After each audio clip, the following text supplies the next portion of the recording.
Saber Direito desta semana, Jamil Hassan apresenta um curso de Direito Civil. O professor aborda questões de casamento e sucessão. Veja a aula 4.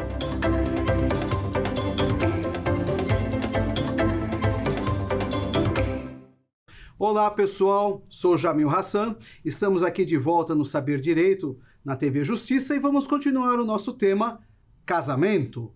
Esse tema é longo, não acaba, parece que não tem fim. Pois é, casamento é um tema extremamente longo e muito importante no nosso Código Civil. E continuando, os regimes de casamento. No bloco anterior falamos do regime de comunhão parcial de bens, que é o regime clássico, aquele que se você não optar por nada, chegar mudinho no cartório, você sai com ele. Se você casar no exterior e averbar a sua certidão de casamento no Brasil e não se manifestar em relação ao regime, qual vai ser? Comunhão parcial de bens. Eu vivo em união estável e não declarei o regime, qual vai ser? Comunhão parcial de bens. Eu vivo em relação homoafetiva, não falei do regime, qual vai ser? Comunhão parcial de bens. E se for poliafetiva? Comunhão universal de bens. Mas, se eu não quiser nenhum desses regimes, terei que fazer um pacto. E nós vimos já o pacto sobre o regime de comunhão universal de bens. E vamos continuar aqui falando ainda sobre os regimes que precisam de pacto. Vamos para o regime, ou melhor, um regime que não precisa de pacto, mas um regime extremamente importante, que é o regime de separação obrigatória de bens. Como funciona esse regime? Eu não opto. A lei impõe este regime a mim. Eu não discuto. Eu não quero. Não tenho que não querer, não. É branco no preto. É esse regime, ponto final. São só 3 hipóteses legais para a adoção deste regime.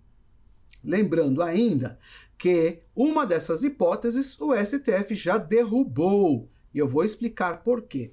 Onde que eu encontro o regime de separação obrigatória de bens? Ele está lá no artigo 1641 do Código Civil. Ele diz o seguinte: é obrigatório o regime de separação de bens no casamento. 1. Das pessoas que o contrariem com inobservância das causas suspensivas da celebração do casamento. Então, vamos voltar lá para as aulas anteriores. Pessoas que têm o direito de casar suspenso podem casar? Não, salvo se adotarem o regime de separação obrigatória de bens. É o que diz aqui o artigo 1641, inciso 1. Nós já vimos esse tema. E lembrando que esse regime de separação obrigatória de bens para quem tem o direito de casar suspenso, ele é temporário para todos, né? Ele é temporário. Cessou a causa suspensiva, ele muda para o comunhão parcial. Se você quiser outro que não seja o comunhão parcial, terá que fazer o bendito do pacto. 2. Quem é a outra pessoa que tem que adotar este regime?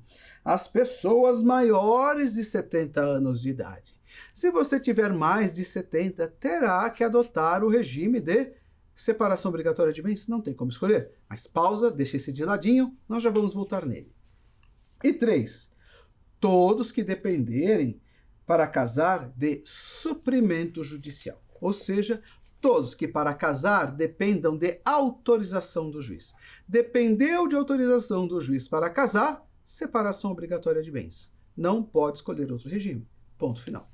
Vamos ver exemplos de quem precisa de autorização judicial. Menores sem os pais, menor que não tem tutor ou curador, ou incapaz, melhor, né, que não tem tutor ou curador, vai precisar de autorização judicial, outorga judicial, separação obrigatória de bens, não tem o que fazer.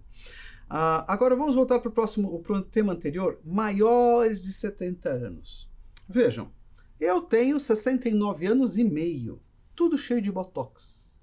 Hoje em dia, você anda na rua e as pessoas te surpreendem com a idade. Ela fala a idade e você não acredita. Fala, nossa, só? Ou tudo isso? Não parece ou parece? Então, quando o código foi escrito, lá em 2003, 70 anos devia ser, desculpa, em 73, né? 1973. 70 anos devia ser uma idade bem avançada. Hoje em dia não é mais. E o STF disse o seguinte, olha, 70 anos de idade, a pessoa está em pleno gozo das suas faculdades mentais. A princípio, né? Senão não casaria. E ele quer adotar outro regime, ele não quer esse. não seria muito injusto, muito invasivo a lei impor àquela pessoa plenamente capaz qual é o regime que ela deve optar só por causa da idade? Não seria uma discriminação com a idade? E a resposta do STF foi sim. Esta hipótese do inciso 2 do artigo 1641 é uma hipótese discriminatória. Não é porque ele tem 70 anos que ele vai ser gagá, velhinho, inconsequente. Ele pode optar pelos regimes. Logo, esta regra caiu por uma decisão do STF. Maiores de 70 anos casam pelo regime que quiser. E se não quiser celebrar pacto antenupcial, será o regime de comunhão parcial de bens. Por que que existe esta regra aqui no Código Civil? Para impedir aqueles golpes, né? Do baú, mocinhas casando com idosos, ou rapazinhos casando com idosas, o interesse econômico, essa é a ideia, né? Porque presumia-se que a pessoa com essa idade, lá na década de 70, era emocionalmente frágil e se entregava a qualquer carinho ou qualquer forma de atenção. Isso já acabou. Lembrando que esse regime de separação obrigatória ele é automático, eu não preciso optar por ele, por isso que não é via pacto, tá? Os demais regimes serão via pacto, que é o que nós vamos falar agora. O próximo regime, que é um regime que vigorou até 1976, olha como é antigo, 75 para ser exato, 76 já passou a comunhão parcial, olha como ele é antigo, é o regime de comunhão universal de bens. Tudo é de todo mundo, sai agarrando, apaga a luz, pega que é teu. É o artigo 1667. Ele estabelece as regras da comunhão universal. Como funciona? Na comunhão universal, tudo aquilo que você tinha quando era solteiro passa a ser do casal quando você casa. Tudo aquilo que é adquirido de forma onerosa ou gratuita antes ou durante o casamento pertencerá ao casal. Não há aqui distinção. Quando nós falamos do regime de comunhão universal, estamos falando exatamente de uma comunhão, de uma unidade. Homem e mulher juntos representam um. Logo, tudo que pertence a um, pertence ao outro. Tudo que era de um, agora é dos dois. Tá? Eles são uma unidade. Só que toda regra possui exceção. Muito embora sejam uma unidade. Muito embora exista uma relação de bens, em regra, do casal, há uma pequena exceção que pertence somente a um dos cônjuges. Mas antes de falarmos da exceção, vamos falar da regra. O que pertence ao casal na comunhão universal. Em regra, tudo é do casal, não existem bens particulares. Só que a regra está lá no artigo 1667. E ele fala o seguinte, olha. Roubaram o artigo 1667 aqui daí. Achei. Ele diz assim, o regime de comunhão universal importa a comunhão de todos os bens presentes e futuros dos cônjuges, e suas dívidas passivas, com as exceções do artigo seguinte. Então, tudo pertence ao casal. O que foi adquirido antes, durante, de forma onerosa ou gratuita, inclusive as dívidas do casal. Inclusive as dívidas do casamento. Ah, quero fazer um festão. A dívida do casal pertence a todos. Não tem como separar. Ah, eu doei só para um dos cônjuges. Pertence aos dois. No comunhão parcial eu consigo fazer isso, né? É só para um, é quem recebeu. Aqui não. Eu fiz uma doação pura, gratuita para um dos cônjuges, é para os dois. Recebeu herança, eu recebi herança, é do casal, não é só minha. Isso é comunhão universal de bens. Eu consigo colocar algumas exceções aí, já vamos falar delas. Quais são as exceções que não pertencem, bens que não vão pertencer ao casal? Que mesmo casado pelo regime de comunhão universal de bens, são só meus. Vamos ver? Os bens doados ou herdados com a cláusula de incomunicabilidade. Eu já vou falar deles. Os bens gravados de fideicomisso e o direito de herdeiro fideicomissário antes da realização da condição suspensiva. Ah, meu Deus, se eu tivesse cabelo, ele ficaria em pé agora. 3. As dívidas anteriores ao casamento, salvo se provierem de despesas com seu apresto, ou seja, as despesas com a festa de casamento, que eu falei agora há pouco, pertence ao casal. reverterem em proveito do comum do casal. Sim, as doações antenupciais feitas por um dos cônjuges ao outro com a cláusula de incomunicabilidade. Ah, meu Deus do céu, quanta informação. Vamos por partes. Quando eu falo de comunhão universal de bens, todos os bens pertencem ao casal, gratuito ou oneroso. Mas eu sou um pai extremamente chato. Eu não quero que a minha nora participe da doação. Tudo bem. Eles são casados pelo regime de comunhão universal. Eu não quero que receba doação. Eu posso doar só para o meu filho, sem que ela tenha acesso a esse bem, se eu colocar uma cláusula de incomunicabilidade. Ou seja, eu, doador Jamil, estou doando este bem exclusivamente ao donatário Josézinho, ou Josézinho, Zezinho, né? Júnior, só a ele. Cláusula de incomunicabilidade. A esposa, muito embora casados pelo regime de comunhão universal de bens, não terá acesso a esse patrimônio, não terá acesso a esse bem. Eu posso também, via testamento, colocar esta cláusula de incomunicabilidade. Eu chego lá e falo, olha, este bem em testamento estou deixando para minha filha fulana, que é casada pelo regime de comunhão universal, mas ele está sendo doado, ou melhor, está sendo colocado em testamento via incomunicabilidade. É só dela, não é do casal. Pode ser assim. Então, a regra é que tudo pertence ao casal, salvo aqueles que vierem com a cláusula de incomunicabilidade. Essa é a primeira hipótese. A segunda hipótese, que nós vimos agora há pouco, fala do bem gravado com fideicomisso, antes de ocorrer a condição suspensiva. Para entender o que seria isso, nós temos que voltar lá nas condições do negócio jurídico. Lembram-se do negócio jurídico com condição suspensiva e condição resolutiva? Vamos entender. Quando eu falo condição suspensiva, é porque eu celebrei o negócio, mas os efeitos dele estão suspensos até o evento futuro e incerto acontecer. Condição resolutiva, eu celebro o negócio hoje, ele produz efeitos hoje, e quando aquela condição eleita por nós acontecer, termina. Vamos ver exemplos? Condição resolutiva. Eu comprei um carro financiado. Alienação fiduciária em garantia. Então, eu compro o carro e dou ele em garantia, a propriedade dele em garantia ao banco, certo? Quando eu acabar de pagar, o banco é obrigado a devolver a propriedade do carro para mim. Qual é esta condição? Vamos lá. No futuro, o contrato se resolve e acaba ou ele começa a produzir efeitos? Diz a lei. Quando você acabar de pagar, ele termina, para de produzir efeitos. Logo, financiamento de carro, por exemplo, eu posso enquadrar como uma condição resolutiva. Condição suspensiva. Eu coloco lá um benefício, você vai receber herança quando completar a maioridade.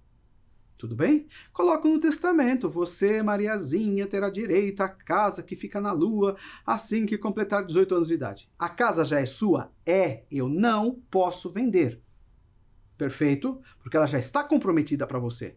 Só que você só vai ter direito a ela acessar a casa quando? No futuro e quando a condição suspensiva se materializar, porque até lá o contrato está com os efeitos suspensos. Vamos ver um outro exemplo? Comprei uma casa e eu só vou receber a posse da casa quando eu acabar de pagar o financiamento. A casa é minha? É.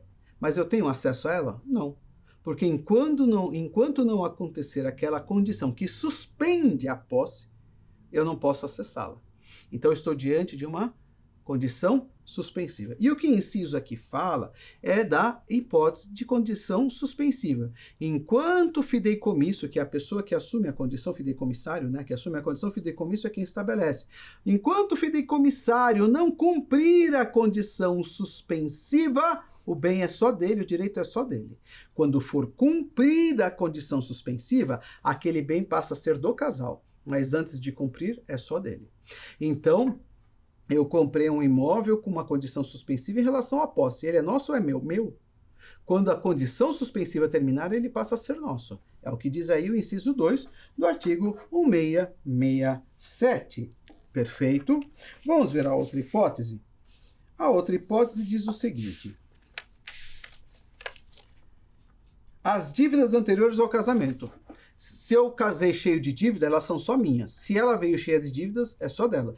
Agora, se essas dívidas foram feitas quando solteiro, mas em prol do casamento, é enxoval, festa, lua de mel, aí ela é do casal, porque aproveitou para os dois. Eu não casei sozinho, nós casamos. Dívidas que você traz quando solteiro, só sua. Salvo você em prol do casal, em prol do casamento.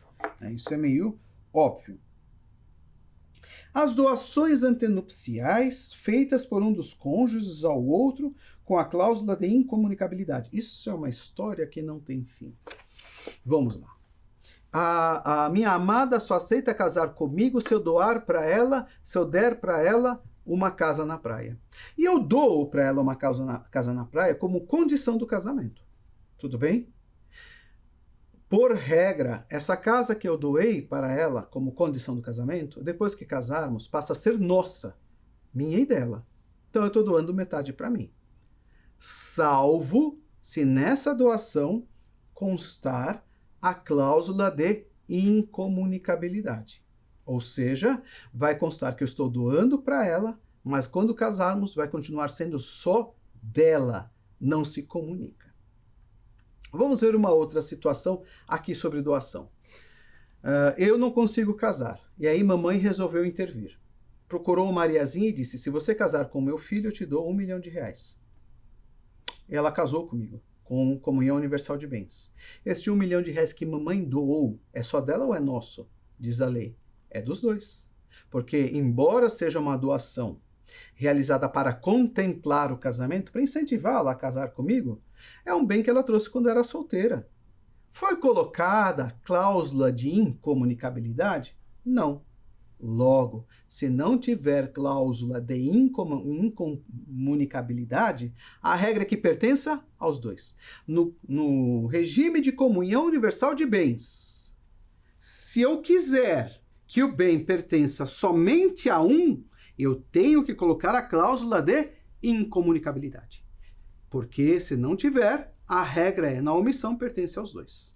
Mas vamos continuar com essa história da doação para contemplar o casamento.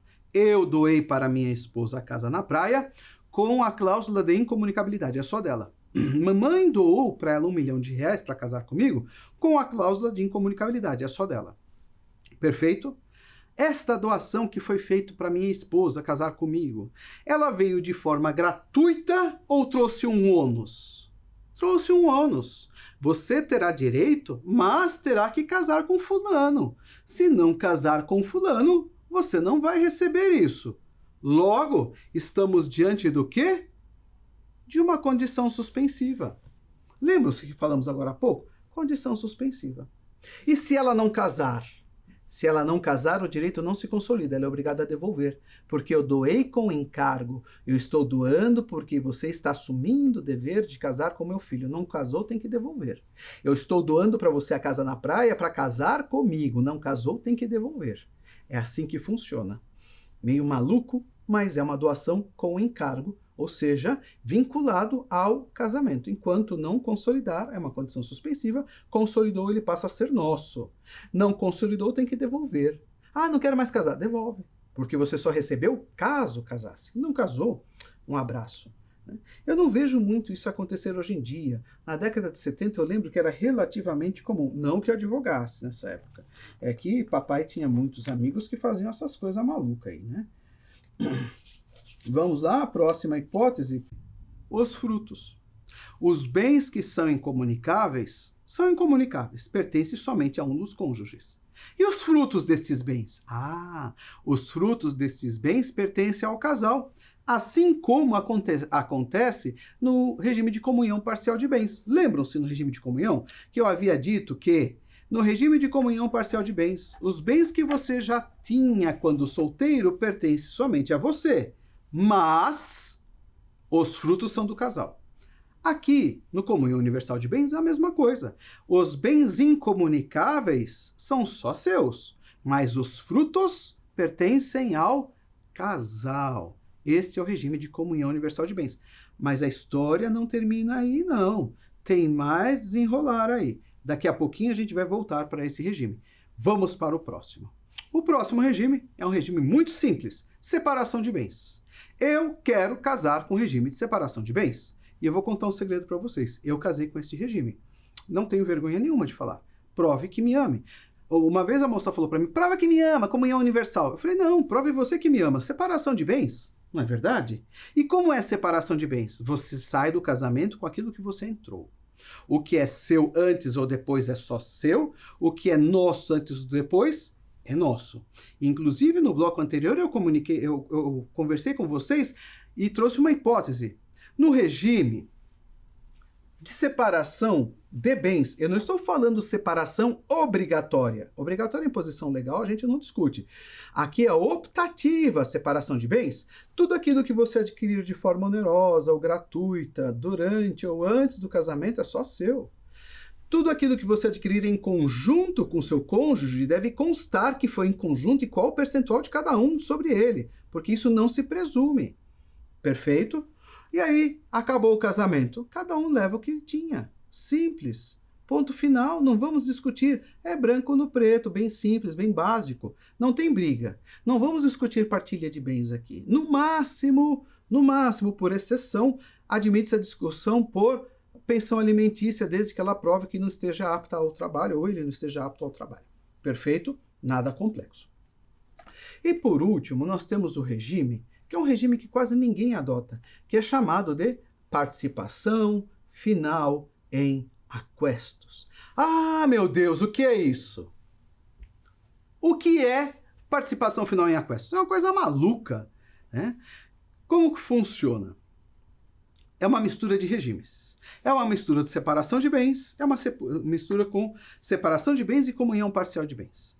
Estamos casados pelo regime de participação, final em aquestos. O que quer dizer a expressão final? O que quer dizer a expressão aquestos? Aquestos quer dizer bens do casal. Então, você terá a participação final nos bens do casal, se você aguentar até o fim esse casamento. Aguentou até o fim, parabéns, Big Brother Brasil, você ganhou metade dos bens do casal. Não, aguentou, morreu antes, ou melhor, divorciou-se antes, chora, você não vai levar nada. No regime de participação final em aquestos é o seguinte, se der divórcio, cada um leva o seu patrimônio. Igual separação de bens. O que é seu, o que é dela, o que é nosso tem que estar declarado. Tudo bem? Mas não deu divórcio, deu óbito. O casamento terminou pela morte, diz a lei. Se o casamento terminar pela morte, a regra será comunhão parcial de bens, porque você aguentou até o fim. Participação final em aquestos. Olha só que interessante. Então, de novo. Participação final em aquestos.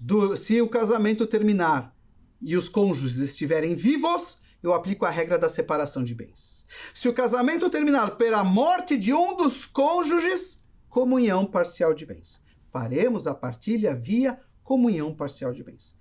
Eu, particularmente, nunca vi alguém adotar este regime. Nunca. Pode ser que exista, mas eu nunca presenciei, nunca chegou ao meu conhecimento alguém que tenha escolhido esse regime. Não tem problema, ele está previsto em lei. Então, você tem que me aguentar até a morte para ter direito à metade do que eu construí. Senão, você não vai receber nada. Então, recapitulando, nós falamos, no total, né? Comunhão parcial de bens, separação obrigatória de bens, comunhão universal e participação final em aquestos. Certo? Tranquilo. Agora, vamos falar das consequências deste regime.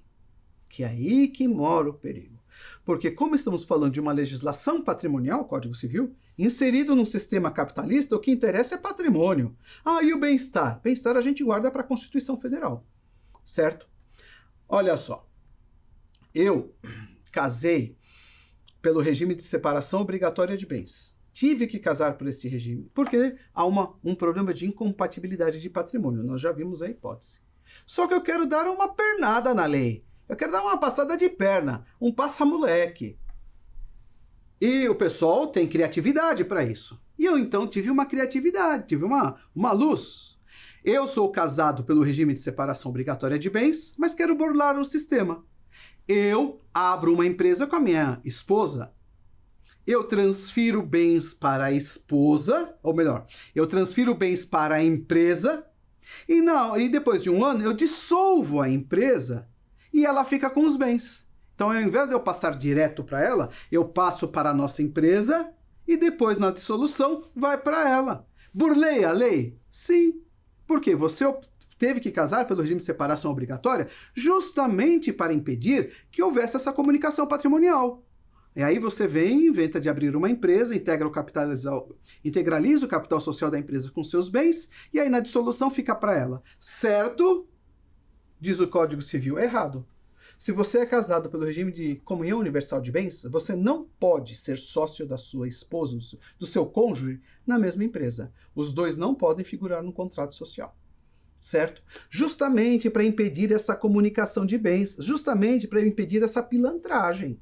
Então, se você é casado pelo regime de separação obrigatória de bens, os cônjuges não podem estar na mesma empresa. Chora bastante, não tem como burlar a lei, o legislador já havia pensado nessa hipótese. Vamos para uma outra situação. Regime de comunhão universal de bens. Eu havia dito que no regime de comunhão universal de bens tudo é de todo mundo, né? O que foi adquirido de forma gratuita ou onerosa, antes ou após o casamento, pertencem ao casal. E aí, neste regime de comunhão universal de bens, existe uma unidade. Lembram-se que eu comentei? Eu não consigo separar quem é quem. Marido e mulher é uma coisa só. O patrimônio é deles inteiro. Existem aquelas exceções que eu comentei da incomunicabilidade de bens, mas isso é exceção, não é regra. A regra é tudo junto. Certo? Vamos lá. Antes da entrada em vigor deste Código Civil, era muito comum maridos e esposas serem sócios na mesma empresa. Muito comum. Inclusive, você pega um monte de contrato social ainda assim. E aí, esse casal é casado pelo regime de comunhão universal de bens. Vejam, eu e minha esposa, casados pelo regime de comunhão universal de bens, somos sócios numa empresa. Calma. Vamos por partes. Sociedade. A expressão sociedade presume a existência de duas pessoas no negócio. Então, se eu abrir uma sociedade, eu tenho dois sócios, certo? No regime de comunhão universal de bens, eu e minha esposa já não somos uma unidade? Logo, quando eu sozinho for sócio dessa empresa, por presunção a minha esposa é sócia comigo. Logo, se eu e ela formos sócios na mesma empresa, nós não teremos pluralidade de sócios, diz o Código Civil, porque vocês dois já são um. Não pode. Então, se você é casado pelo regime de comunhão universal de bens, você não pode ser sócio do seu cônjuge numa empresa, porque por presunção ela já é a sócia. Vocês dois são um, não tem como separar. Logo, no regime de comunhão universal de bens, não se admite o marido e mulher serem sócios na mesma empresa, porque os dois representam um. Quando um for sócio por presunção, o outro já é. Perfeito? Então, de novo, comunhão universal de bens, separação obrigatória de bens, os cônjuges não podem ser sócios na mesma empresa. Fácil. Tranquilo? Vamos para outra hipótese, a implicação dos regimes de casamento em eventos aleatórios. Sou casado pelo regime de separação de bens. Um exemplo, poderia ser por outro regime, separação de bens. Durante o casamento, minha esposa não adquiriu nada, não tem nada. Ela veio com uma mão na frente e outra atrás, eu era muito rico, nós moramos na casa X e eu morri. E os meus filhos agora, porque eu não temos filhos em comum, eu já tinha filhos do primeiro casamento. Os meus filhos agora querem tirá-la da casa. Pode? Diz a lei. Não, senhor. Embora ela não tenha direito à propriedade da casa, a viúva ou viúvo que não tiver onde morar continuará naquele imóvel até a morte. Você não tira. Essa é uma regra. Isso vale para os outros regimes também.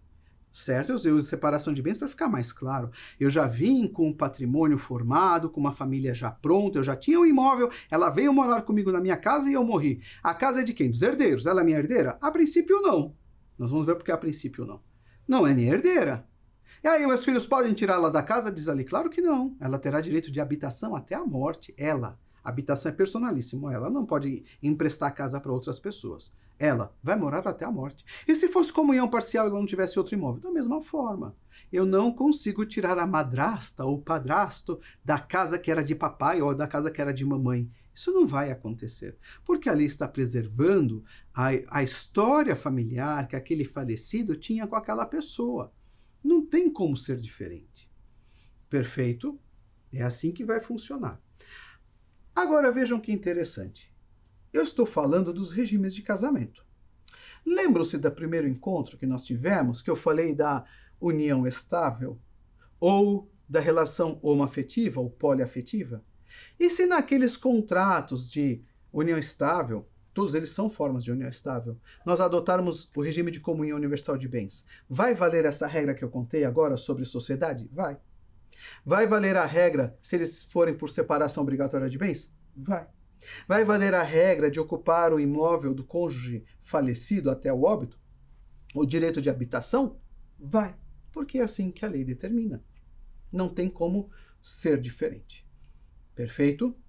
E vamos para mais informações, mais curiosidades, né? E aqui nós temos que tomar um pouco de cuidado. Eu acompanho algumas redes sociais, eu não perco muito tempo, mas eu gosto de ver fofoca, eu adoro fofoca, sabe, aquelas revistas de fofoca de novela, não assisto nenhuma, mas eu leio as revistas de novela, principalmente se forem novelas indianas, que daqui a 30 anos ainda estarão passando, nunca termina aquilo, mas eu gosto. E numa dessas postagens de fofoquinha, eu sempre vejo profissionais da área dizendo, olha, haverá uma reforma no Código Civil, olha, vai mudar a lei. Gente, pelo amor de Deus, tomem cuidado, o que interessa para nós é o que vale hoje, né? Vai mudar a lei. Inclusive, eu vi essa passagem outro dia, o pessoal falando, não, vai mudar a lei, cônjuge não vai ser mais herdeiro, que é o tema que nós vamos abordar agora. Cônjuge não vai mais ser herdeiro. Pelo amor de Deus, foi um deputado que apresentou um projeto que ainda está em análise, que ainda nem deu a primeira pedalada, que ainda não foi aprovado por uma das casas, não foi aprovado pela segunda casa, não foi sancionado, não foi nada. É só um projeto. Alguém teve uma ideia e pronto, o mundo entrou em crise. Esqueçam, o que vale para nós é o que está em vigor. E cônjuge, por incrível que pareça, além de meação, dependendo do regime, cônjuge é herdeiro, sim. É para dizer com todas as letras e de forma convicta, cônjuge é herdeiro. Não se discute o assunto. Cônjuge é herdeiro e ponto final.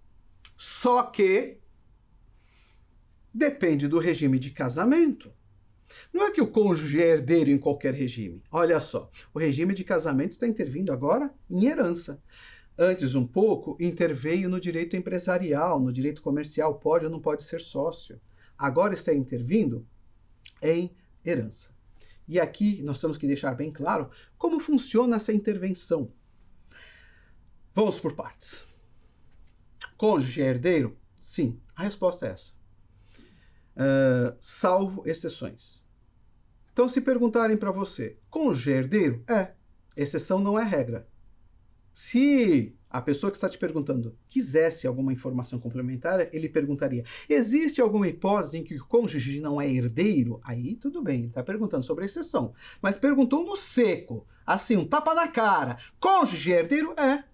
Cônjuge é herdeiro. E o Código Civil diz o seguinte, o cônjuge é herdeiro sobre os bens particulares do falecido. Ele não é herdeiro sobre os bens comuns do casal. Cônjuge é herdeiro dos bens particulares do falecido. Eu estou em crise, eu não entendi nada. Vamos ver. Sou casado pelo regime de comunhão parcial de bens. Os bens que eu trouxe quando era solteiro são só meus. O que nós adquirimos durante o casamento é nosso. Morri. A minha esposa tem direito a herdar os bens do casal que nós adquirimos durante o casamento? Não. Sobre estes bens ela possui metade. Sobre estes bens ela possui meação. Ela será herdeira dos bens particulares meus. Dos meus bens particulares. No regime de comunhão parcial de bens, lembram que a herança era só minha? Lembra que a doação gratuita era só minha? Lembram-se que os bens que eu tinha quando solteiro eram só meus? Ela terá direito como herdeira, concorrendo com os filhos sobre o que era meu particular. Tudo bem? Olhe, eu vou fazer a tabela daqui a pouco, vou comentar com vocês qual é a fração que ela participa nos regimes de casamento com quem ela estiver concorrendo. Já já a gente fala sobre isso. O que eu preciso que vocês tenham em mente é que o cônjuge só é herdeiro sobre os bens particulares. Logo, eu preciso verificar quais são os regimes de casamento que admitem bens particulares. Comunhão universal de bens permite bens particulares? A regra é não. Então, pessoas casadas pelo regime de comunhão universal de bens não são herdeiros. Na separação obrigatória de bens, já não existe um impedimento legal para você escolher regime? Tanto é que a lei está esfregando na sua cara, dizendo é esse que tem que ser? Então vejam, no regime de separação obrigatória de bens, o meu cônjuge não pode ser herdeiro, porque justamente casamos por este regime, porque não pode ocorrer comunicação de bens. Então, a regra é, cônjuge é herdeiro, salvo comunhão universal, porque não tem bens particulares para serem herdados, separação obrigatória, porque justamente há um conflito de interesse sobre os patrimônios, não pode. Nos demais regimes, o cônjuge será herdeiro. Quais os regimes que sobram? Comunhão parcial, participação final em aquestos e separação de bens. Nestes, o cônjuge será herdeiro. Ponto final. Mas temos que tomar cuidado. Não importa qual desses três regimes, comunhão parcial, separação de bens, participação final em aquestos, não importa. O cônjuge será herdeiro sobre os bens particulares, não sobre todos os bens do casal, somente sobre os bens particulares.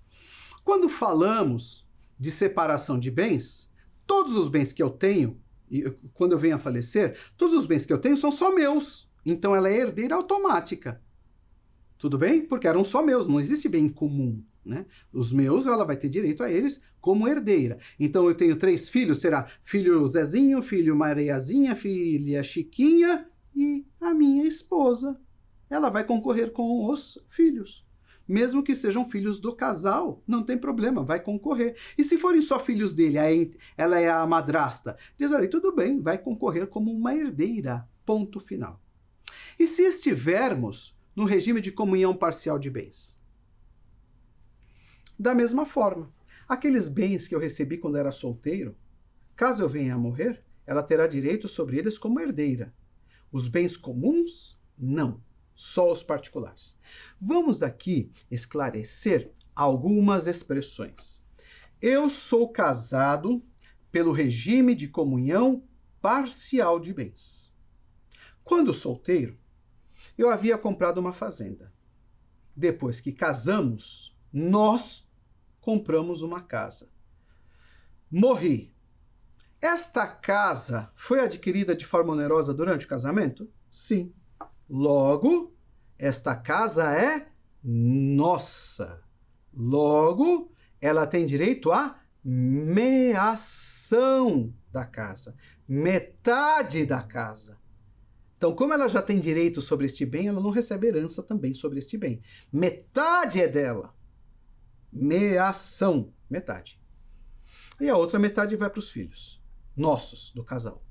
Agora, e aquela fazenda que eu tinha quando era solteiro, é dela também? Não, diz a lei. Não se comunicam no regime de comunhão parcial de bens aqueles bens que você já tinha quando era solteiro. Como não se comunicam, ela vai receber deste bem, dessa fazenda, como herdeira. Ela será herdeira da fazenda junto com os filhos. Isso que é o bacana. E a lei estabelece os critérios ou as frações que ela terá direito. Veja só. Aí nós vamos entrar um pouquinho só em sucessão. O Código Civil diz o seguinte: se você, viúva, vamos usar o exemplo viúva, vai. Eu morri e estou dando aula porque eu gosto muito, né? Tipo, eu não quero descansar na eternidade. Eu morri e ela vai receber lá herança. Diz a lei. Se ela estiver concorrendo com os filhos, no mínimo 1/4 de tudo é dela. Lembrando que 1/4 dos bens particulares. Se ela estiver concorrendo com os filhos, no mínimo um quarto é dela. O que isso quer dizer, no mínimo? Se eu tenho um filho só, eu morro e temos um filho. Então, um filho e ela. Metade dela, metade deste filho. Tudo bem? Morri e tínhamos 5 filhos. Pegamos um quarto da herança, entregamos para ela e o que sobra divide em 5. Porque no mínimo um quarto é dela. Perfeito? Então, quanto mais filhos tiver, no mínimo ela está garantida com 25% ou um quarto dos bens do falecido. Bom, vamos para a segunda hipótese. Nós não tivemos filhos, eu não tenho filhos unilaterais ou do casal, não tenho filhos. Ela vai concorrer com os meus ascendentes, diz o Código Civil. Se ela concorrer com os ascendentes, no mínimo 1/3 da herança é dela. No mínimo 1/3 dos bens particulares do falecido são dela. Então, papai e mamãe estão vivos e ela divide por 3. Mamãe está morta, só tem o papai. Divide por 2. 50% para ela, 50% para papai. Ah, mas a lei fala no mínimo 1/3 para ela. Não é exatamente 1/3. Então, se tiver muita gente para partilhar, no mínimo 1/3 é dela. Então, ela sempre será privilegiada com 1/4 se forem com os filhos, ou no mínimo 1/3 se forem com os ascendentes. Vamos de novo. Morri. Ela vai receber 1/4, no mínimo, se for com descendentes. Ah, não tem descendentes, então sobe.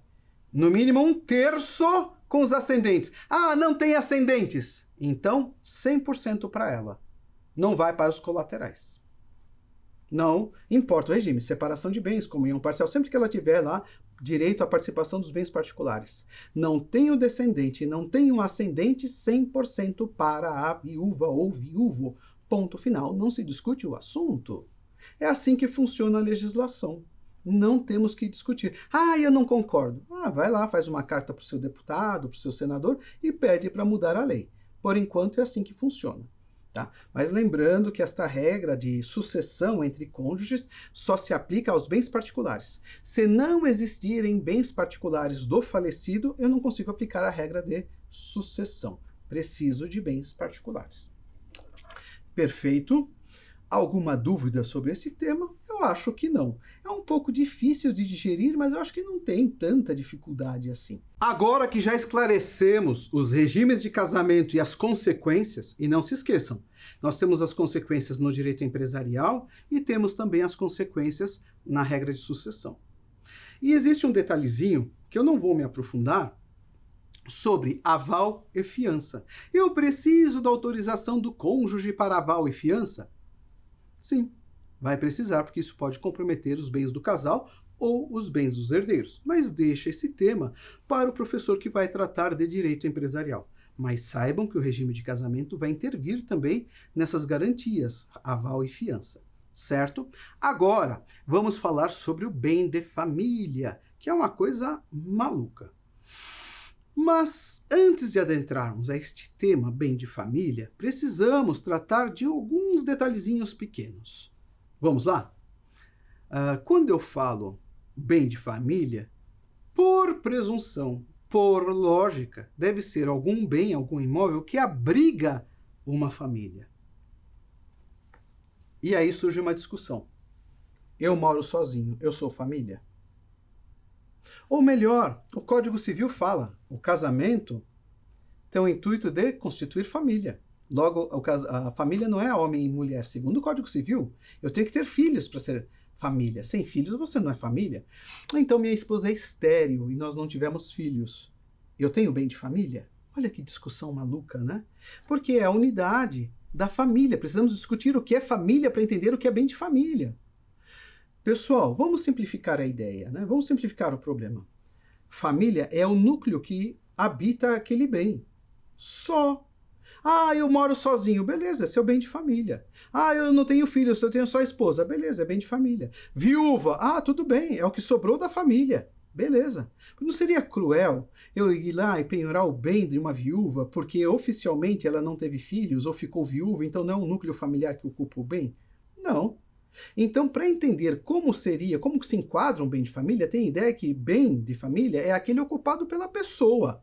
seja ela um núcleo familiar real, com filhos, aquele desenho que a gente vê completo, bonitinho, ou seja homoafetivo, ou seja sozinho, não importa, é seu, você ocupa, é seu bem de família. Nós não vamos te colocar debaixo da ponte. O bem de família recebe várias proteções, mas vamos por partes. Já sabemos que o bem tem que ser ocupado por uma pessoa que é a família. Já discutimos agora o que eu vou considerar como família. O que precisamos saber agora é o imóvel em si, como deve ser considerado bem de família. Vejam, lei seca, leitura rasa, diz o seguinte: imóvel próprio usado para a habitação da pessoa e sua família é o bem de família. Então tem que ser imóvel próprio, ocupado pela própria pessoa e sua família. Tá certa essa leitura rasa do Código Civil? A resposta é não. STF, o STJ e todos os tribunais de justiça já têm interpretação há milhões de anos, desde 90 e pouco, sobre os quesitos de um bem de família. E é aí que mora o perigo. Você sabia que o bem de família pode ser o imóvel comercial? Você sabia que bem de família não precisa ser necessariamente o imóvel que você ocupa? Que o bem de família é um imóvel próprio que tem que ficar a salvo para, no mínimo, acolher o que sobrou da sua família? Você sabia que não existe valor mínimo ou máximo para bem de família? Teve um movimento jurídico para estabelecer que bem de família não pode ter valor superior a 1.000 salários mínimos. Por que não? E se tiver? Que existia essa ideia, não, é muito caro, a casa é muito boa para quem tem dívida. E daí? Você não aceitou? Você já sabia quando foi feita a transação, lá o negócio? Então chora, meu filho, não tem que ficar reclamando não que se é barato ou caro. Sorte minha que a minha casa é cara, sorte minha que a minha casa tem piscina de ponta cabeça, e aí? É assim que funciona. Então, por presunção, bem de família é aquele que você ocupa, senão é aquele que foi declarado, porque eu posso declarar como bem de família na escritura, senão pode ser o de menor valor, se eu não tiver declarado, eu vou fazer toda a listinha para vocês, senão pode ser um comercial também, não há problema nenhum. Então, quando o Código Civil fala que bem de família é o imóvel próprio ocupado pela pessoa e sua família, isso é uma leitura rasa já ultrapassada. Tá? Não precisa ser necessariamente imóvel residencial, não precisa ser necessariamente ocupado pela família, certo? Só que nós temos duas observações. Eu tenho o bem de família por presunção e eu tenho o bem de família por declaração. Vamos por partes. Eu, Jamil, tenho vários imóveis e eu quero que o imóvel X seja bem de família. Eu tenho que declarar na escritura, na matrícula do imóvel, que aquele imóvel X é o meu bem de família. Tudo bem? E aí, ao declarar aquele sendo o meu bem de família, por exclusão, todos os outros deixam de ser. Não tem como ficar alegando. É aquele que você declarou. E tomem cuidado. Quando você faz essa declaração de bem de família, para desconstituir isso, olha, demora. Não é fácil. Você vai gastar muito cabelo para fazer isso. É fácil colocar a cláusula, tirá-la é uma dor de cabeça do cão. Bom, outra situação, eu não declarei o bem de família. Então, por presunção, é aquele que você ocupa. Você tem vários imóveis e não declarou qual deles é o bem de família. É o que você mora, por presunção. Ah, mas eu moro em imóvel alugado. Eu tenho vários imóveis, mas eu moro em imóvel alugado. Qual é o meu bem de família? O mais barato de todos os imóveis que você tem, seja comercial ou residencial. Será seu bem de família aquele mais baratinho. Mas, já já, vamos continuar esse tema. Agora, vamos para o quiz. E, no próximo bloco, falaremos mais sobre bem de família.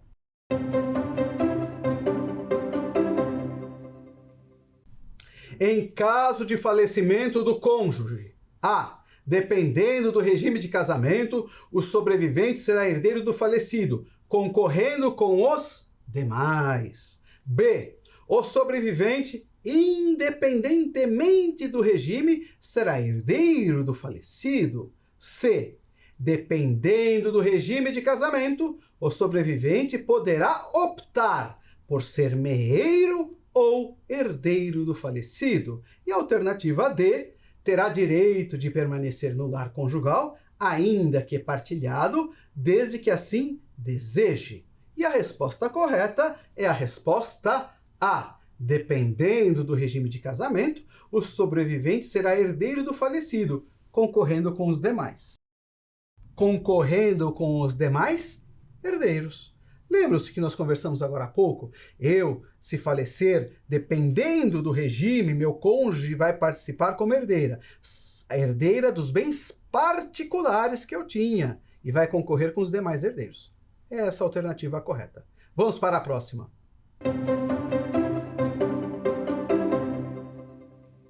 Sobre o casamento, é correto afirmar que A. O casamento celebrado no exterior terá vigência no Brasil, aplicando-se o regime adotado no país de celebração, ainda que não haja previsão legal em nossa legislação.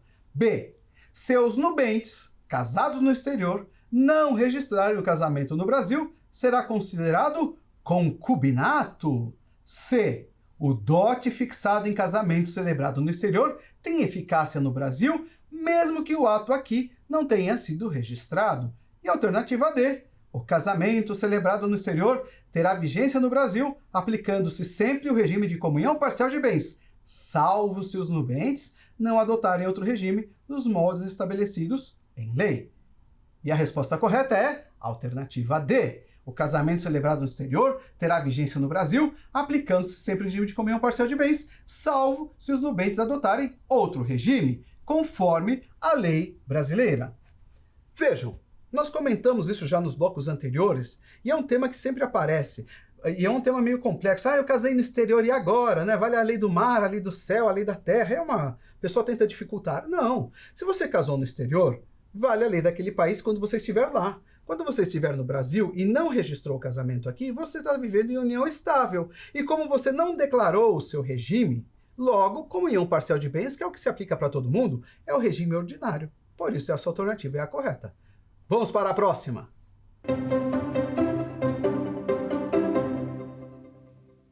O cônjuge sobrevivente. A. Terá direito a 1/4 dos bens do falecido, no mínimo, sempre que concorrer com os descendentes. B. Terá direito a 1/3 dos bens do falecido, no mínimo, sempre que concorrer com os ascendentes. C. Só terá direito de concorrer com os herdeiros sobre os bens particulares do falecido, dependendo do regime de casamento. E D. Atualmente, não poderá ser herdeiro do cônjuge falecido por entendimento do STF. E a resposta é C. Só terá direito de concorrer com os herdeiros sobre os bens particulares do falecido e dependendo do regime de casamento. Muito obrigado pela atenção e espero vocês no nosso próximo encontro. Até mais!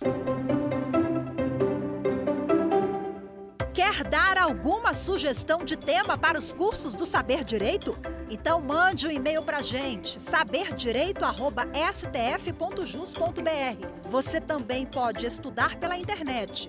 Acesse o nosso site radioetvjustiça.jus.br ou pode rever as aulas no canal do YouTube, @Rádio e TV Justiça.